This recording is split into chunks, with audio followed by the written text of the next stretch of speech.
계룡산의 묘봉입니다. 오늘 살펴보고자 하는 것은 진실어 중에 선미러라 하는 부분입니다. 열에는 진실어자라 하였습니다. 진이라고 하는 것은 가려진 진입니다. 보이지를 않습니다. 그 자신 숨은 것도 아닌데 사람들은 이를 보지 못합니다. 늘 비고 가짜이고 진실하지 않은 것 속에서만 참된 모습을 보고 참된 것에서는 허망한 것만 들여다보는 것이 중생의 세계입니다. 그렇기 때문에 중생의 세계가 없다고 한 것입니다. 가짜 속에 사는 것은 아무리 그 용맹이 떨치고 숫자가 많아도 결국은 존재하지 않는 것과 똑같습니다. 마구니의 힘은 한없이 크지만 아무리 커봐도 마구니입니다. 절대로 그것은 열애가 아니며 부처님이 아니며 진실한 것이 아닙니다. 허망한 것입니다. 스스로 나타났다가 스스로 무너지는 것입니다. 스스로 나타날 때는 언제이고 스스로 허망하게 무너지는 때는 언제인가? 때가 없습니다. 마땅히 일어날 때가 있어야 되겠고 없어질 때가 있어야 되겠지만은 언제 나타나는지도 모르고 언제 가는지도 모르게 가버립니다. 그래서 허망하다고 했습니다. 허망하다는 말은 곧 다른 말로 바꿔 말하면 없다는 것입니다. 없는데 눈이 속습니다. 우연히 그를 쫓아가다가 스스로 속아 죄꾀에 빠져버립니다. 한 번도 내 손에 쥐어진 적이 없지만 정말로 쥐고 있는 줄로 압니다. 세상의 재물이나 명예나 권력이 제 손에 있는 줄 알지만 어느 날 갑자기 없어지면 그제서야 비로소 내 것이 아닌 줄을 알게 되는 것과 똑같습니다. 이렇게 숨어져 있습니다. 그리고 참으로 실질적이요 나를 떠나서 한 번도 없는 것이기 때문에 이것을 진실한 말씀이라 곧 열애의 말씀이라 부처님의 말씀이라고 했습니다. 무엇이 진실일까? 다름 아닌 관세음보살의 관자재보살의 말씀입니다. 이 말씀이라고 하는 것은 법문이나 마찬가지인데 일러주는 법 없이 일러주는 법문입니다. 마땅히 한 가지로 들려오는 소리도 없는데 문득 깨우칩니다. 내가 스스로의 허물을 보고 돌이켜보는 그 순간 아무도 듣지 못하는 법문을 듣게 되었고 그 법문에 의해서 깨우치게 되었습니다. 그리하여 이것을 미러라고 합니다.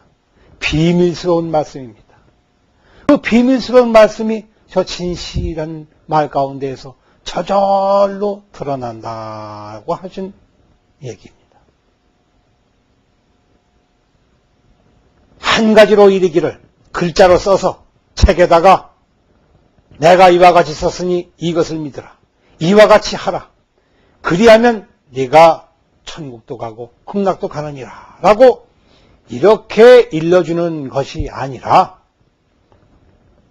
펼쳐보니 책도 아니고 글자도 그 가운데 하나도 없으며 글자가 없으니 당연히 아무런 뜻도 그 가운데 없는데 84,000이나 되는 모든 경전을 읽은 것처럼 환히 알게 되고 환히 손을 뻗쳐서 간직하게 되니 이 어찌 된 일입니까? 저 가섭존자에게 부처님은 아무 말씀도 하지 않으셨습니다. 그것을 우리는 지금도 삼처전심이라는 말로 부릅니다. 부처님의 미묘하신 법문이 흘러나오매 천신들이 사람들은 그것이 좋은지도 몰라서 무두건이 다 좋은 사람처럼 벙어리처럼 담담히 앉아 있는데 하늘나라 사람들은 그 법문을 듣고 깜짝 놀라서 기뻐해 맞으면서 좋아서 춤을 추면서 환영하여 맞이하는 뜻으로 하늘에 꽃비를 내립니다. 한없는 꽃가지를 꺾어서 부처님의 몸 위로 그를 뿌려드립니다. 아무도 그 꽃을 못 보지만은 한 송이 들어올린 꽃을 가섭은 봅니다. 그리고 가섭존자는 여기에 당황해서 이것이 무슨 뜻인가 당황하지 아니하고 그 부처님이 꽃 한 송이 들어주는 것을 보시고 담담히 웃습니다. 빙그레 웃으니 이 웃음은 오늘날까지 모든 사람들을 뒤흔들어 놓고 모든 어리석은 사람들로 하여금 당혹하게 하며 깨우치지 못한 사람들에게 큰 병이 되어서 지금도 여전히 돌아다닙니다. 왜 가섭존자는 부처님이 한번 꽃을 드심에 문득 알아차리고 빙그레 웃으시었거늘 이 좋은 세상에 몇천 년 뒤에 문명도 있고 TV도 있고 인공위성도 띄고 가지가지 사람들을 만날 수 있으며 비행기도 타고 다닐 수 있으며 옛날 사람들이 차마 상상도 못하고 누릴 수도 없었던 영화와 가지가지 문명의 이익을 누리고 있는 우리가 스스로 자부하건대 우리만큼 똑똑한 세대는 없었노라고 이야기는 할 수 있을 것 같은데 어째요 지금도 저 가섭존자의 저 가난하고 가난에 빠진 가섭존자 아무것도 가진 것이 없는 가섭존자 이것은 매우 상징적인 이야기입니다.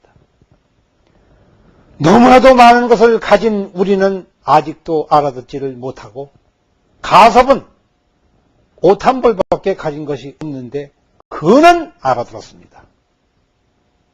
꽃을 지켜둔 까닭은 무엇일까?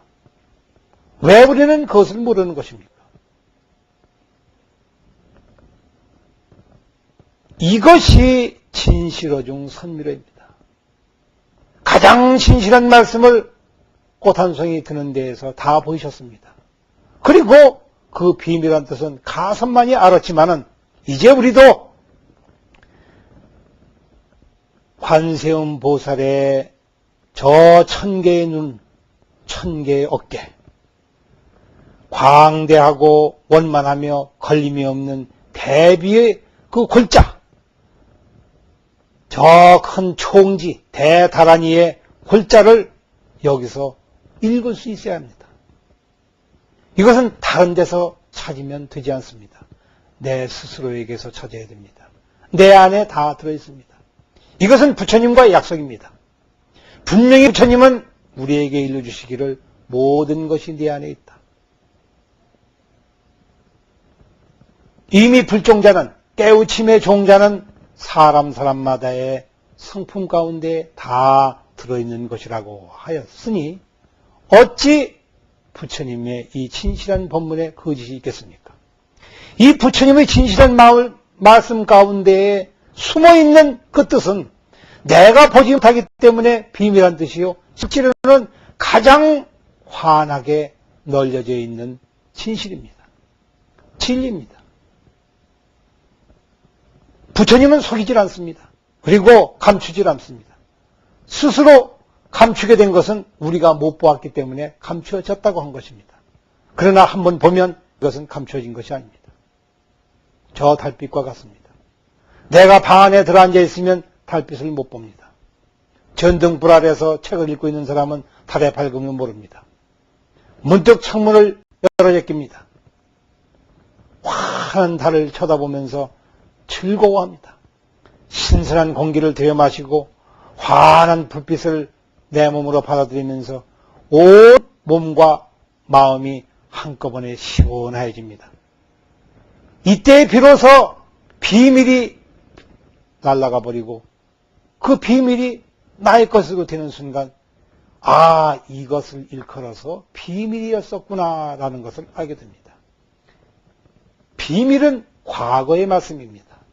과거의 소리입니다. 현재에는 절대로 비밀이 아닙니다. 이미 내가 본 것은 비밀이 아닙니다. 내가 못 보았을 때의 비밀이 되는 것입니다. 진실어 중 선미로입니다.